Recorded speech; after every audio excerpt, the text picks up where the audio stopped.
¿Qué tal? Saludos, bienvenidos a la Q4. Por primera vez en el canal vamos a hablar sobre automovilismo y fútbol. Son dos deportes que a nivel global tienen muchísima presencia deportiva, sin embargo, a primer golpe de vista poco tienen que ver uno con otro. Sin embargo, ¿qué pasaría si los uniésemos? ¿Combinación perfecta? Pues eso debieron de pensar los creadores de la Super League Fórmula, que unieron estos dos conceptos en uno. Sin duda vieron esa oportunidad de negocio y no quisieron dejarla escapar. En 2005, la Federación Internacional del Automovilismo aprobó esta idea loca que pretendía tener una vida larga en el mundo del motor. Igualmente, la Super League Fórmula no es la precursora de esta idea que pretendía unir a estos dos mundos. Anteriormente hubo una idea bastante parecida en 2001, la cual se denominó Premier One Grand Prix. Este proyecto de automovilismo pretendía atraer a dos tipos de aficionados, a aquellos que les gustaba el fútbol y el motor y también a aquellos que solo les gustaba el fútbol. En cuanto al nivel de negocio, lo que se pretendía era que esta competición fuese una vía más de ingresos para los clubes participantes, ya que en este caso a principios ya de los 2000 pues el fútbol poco a poco era mucho más caro y los clubes buscaban vías alternativas para tener más ingresos monetarios. La competición planteaba un escenario de igualdad entre máquinas, es decir, chasis y motor el mismo. El chasis era Reynard y el motor era un Judd V10, más o menos relativamente parecido a un Fórmula 3000 de la época.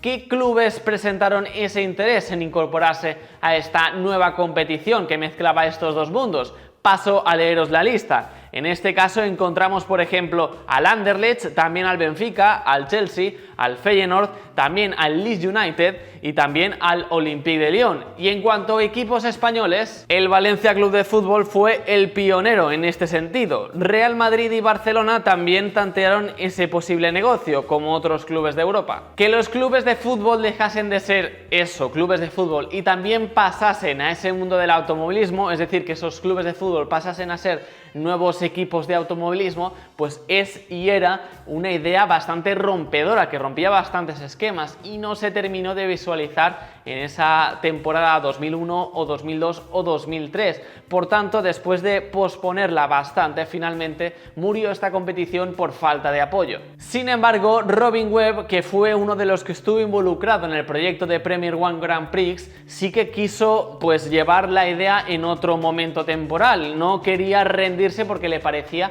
que era una muy buena idea que se tenía que llevar a cabo, y finalmente en 2005, después de intentarlo, finalmente se consiguió y en 2008 se abrió esa primera temporada de la Super League Fórmula. Mucho capital español estuvo en medio para llevarse a cabo esta nueva competición y Alejandro Andreu fue el presidente de la corporación de esta competición. Después de esta introducción nos vamos ya a las preguntas principales. ¿Cuál era el principal objetivo de la Super League Fórmula? Pues bien, el principal objetivo era atraer a los grandes clubes a su categoría automovilística, como puede ser Barça, Madrid, Manchester United, clubes grandes de Europa o de fuera de Europa. ¿Por qué? Porque si atraías a estos grandes clubes europeos o de fuera de Europa y estaban dentro de la Super League Fórmula, esto significaba que los aficionados de estos grandes clubes de Europa, de fútbol o de fuera de Europa, también se iban a interesar por esta idea automovilística. Y claro, eso era ya un gran plus que tenía o que podía tener la Super League Fórmula.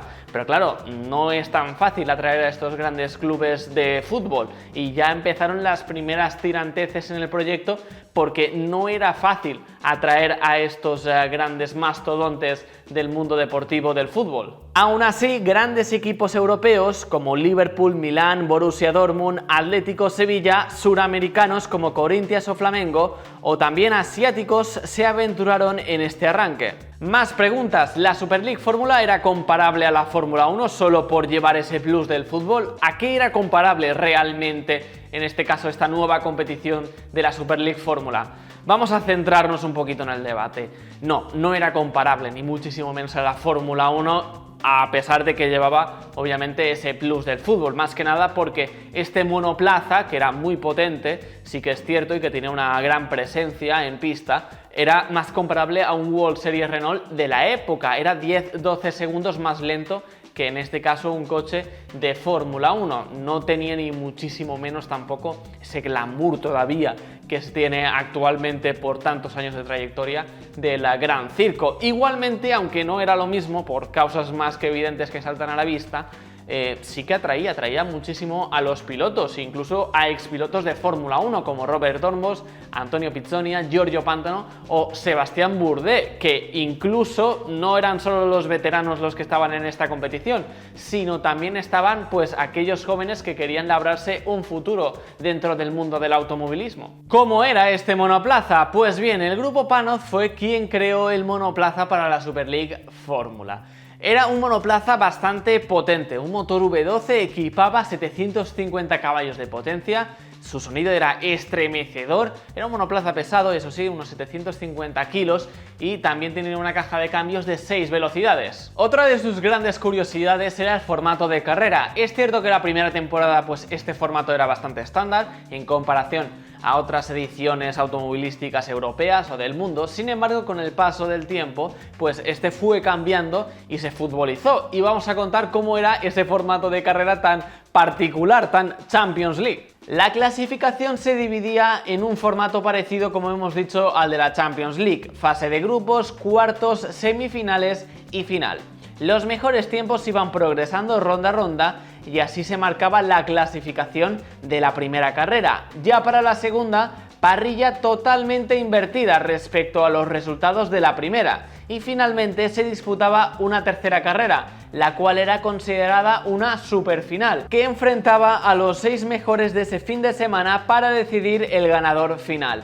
Formato muy revolucionario, puro espectáculo y que se vio en su plena esplendor en 2010. Centrándonos ya un poquito más en la historia de la Super League Fórmula, en 2008 empezó todo el tinglado. Muchos clubes europeos, 14, entre ellos se encontraban el Atlético de Madrid y también el Sevilla, y 2 clubes suramericanos y 2 asiáticos. Todo empezó en Donington Park. En la carrera en tierras británicas hubo 6 rondas, 2 carreras por ronda, y finalmente en 2008 el ganador fue David de Rigón. El equipo chino Beijing Guogan se alzó con el título de la categoría motor futbolística y mediáticamente llamó la atención de los aficionados. Ya en 2009 se puede hasta afirmar que llegaron buenas noticias porque la Super League Fórmula encontró un patrocinador principal para su competición, en este caso la petrolera de Angola Sonangol. Pero no todo lo bueno se quedó en el territorio económico, ya que se creó un videojuego de la categoría para que los fans disfrutasen de la experiencia de la Super League Fórmula,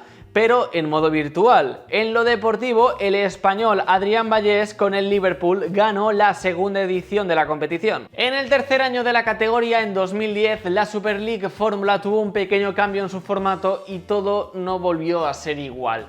Empezamos con el más importante, uno de los más importantes en cuanto a filosofía de la misma categoría, y es que empezó a aceptar selecciones de fútbol, por decirlo de alguna forma. Es decir, la filosofía de la categoría A1GP, de la cual hablaremos un día porque es una categoría también muy curiosa, pues se instauró al menos poco a poco en este 2010, ya que la selección de China, por decirlo de alguna forma, pues disputó ya algunas carreras, en este caso en esta temporada 2010, en concreto solo las citas que se centraban en su país, en China. El Anderlecht de la Liga Belga, pilotado por David de Rigón, se alzó con el título en la tercera temporada. Todo indicaba a que la Super League Fórmula gozaba de una muy buena salud en 2010, más que nada porque se repartían premios bastante abultados económicamente a los pilotos, a los equipos que quedaban en las primeras posiciones. Económicamente se llegó a afirmar que la Super League Fórmula repartía 5 millones de euros en premios, nada habitual en una competición de esta índole, de un nivel más o menos parecido a un World Series Renault, como hemos manifestado, pero como tenía obviamente el plus del fútbol, pues tenía esos aires mediáticos mucho más subidos que otras competiciones. Había llegado esa competición al corazoncito de los aficionados. Claro, contando esta experiencia de los 3 primeros años de la categoría, choca muchísimo ver cómo en 2011 se desmonta absolutamente todo.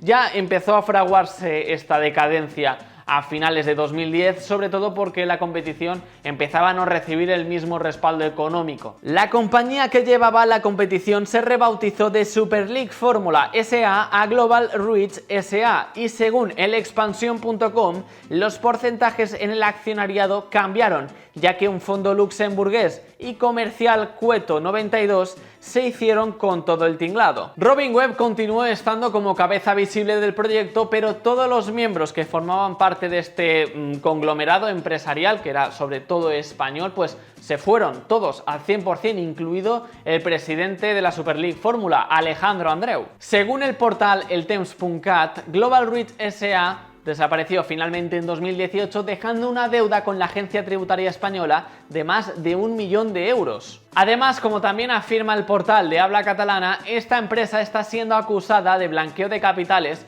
a consecuencia de una operación fraudulenta de venta de armas con Angola como epicentro de toda la trama. Por tanto, se ha llegado también a la conclusión de que la competición, la Super League Fórmula, también se lucró de toda esta trama y de todo este entramado de dudosa moralidad. Supuestamente todo esto también coincide en que la Super League Fórmula también recibió patrocinadores de Angola. La Super League Fórmula recibió de la petrolera de Angola, Sonangol, que era su patrocinador principal, más de 10 millones de euros por temporada. Claro, cuando en 2011 este patrocinador se fue, no consiguieron revertir este revés y esto pues ya marcó de muerte en 2011 a la categoría futbolística. En 2011 también hubo un bajón significativo de los clubes participantes en la Super League Fórmula. Ese híbrido entre selecciones y clubes pues no terminó de convencer y ya prácticamente mató a la competición. Solo se disputaron en 2011 las citas de Zolder y Assen. Todas las demás programadas quedaron totalmente canceladas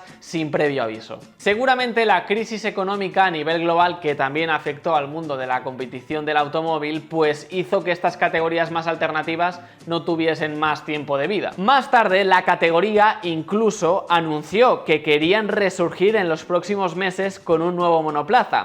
Igualmente, la Super League no resurgió de sus cenizas y finalmente cerraron la persiana con muchas sombras de irregularidades detrás. Y hasta aquí el vídeo de la Q4 de la Super League Fórmula y cómo el automovilismo se unió en este caso al fútbol de una manera muy directa. Cómo no, la pregunta de rigor. ¿Qué recuerdos tenéis de esta competición de la Super League Fórmula? ¿Qué es lo que más os llamó la atención? Si te gustan este tipo de vídeos, pulgar hacia arriba como siempre, comenta, comparte y suscríbete. Adiós, chao chao. El motorsport y la Fórmula 1 no paran aquí, en la Q4.